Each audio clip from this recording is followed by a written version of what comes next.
রাজনৈতিক ঐক্যমত্যের ভিত্তিতে মৌলিক সংস্কারের উদ্দেশ্যে জুলাই সনদ কার্যকর করতে হবে এবং জুলাই সনদে সুস্পষ্টভাবে আওয়ামী লীগ নিষিদ্ধের কথাটি থাকতে হবে।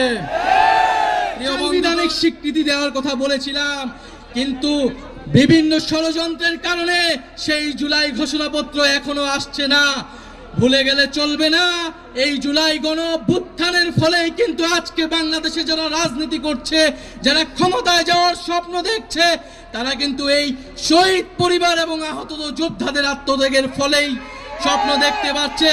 ফলে অবিলম্বে এই জুলাই ঘোষণাপত্র দিতে হবে এবং আমরা যে জুলাই সনদের কথা বলছি, যে মৌলিক সংস্কারের ভিত্তিতে রাষ্ট্র কাঠামোর আমূল পরিবর্তন, শাসন ব্যবস্থার আমূল পরিবর্তন করে রাজনৈতিক ঐক্যমত্যের ভিত্তিতে মৌলিক সংস্কারের উদ্দেশ্যে জুলাই সনদ কার্যকর করতে হবে এবং জুলাই সনদে সুস্পষ্টভাবে আওয়ামী লীগ নিষিদ্ধের কথাটি থাকতে হবে।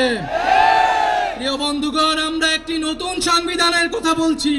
সেই নতুন সংবিধানের জন্য আগামী নির্বাচন, আইনসভা এবং গণপরিষদ নির্বাচন একত্রে অনুষ্ঠিত করতে হবে এবং দ্রুত সময়ের মধ্যে শহীদ পরিবার এবং আহত যোদ্ধাদের দায়িত্ব নিতে হবে রাষ্ট্র এবং সরকারকে এবং তাদের মানবিক মর্যাদা, নাগরিক মর্যাদা নিশ্চিত করতে হবে।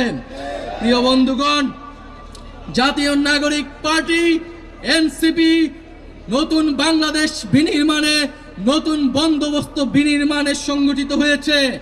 আমরা জানি আমাদের হাতে সময় অল্প, কিন্তু আমাদের দায়িত্ব অনেক। সেই জাতি আমাদের উপর 5ই আগস্ট আস্থা রেখেছিল।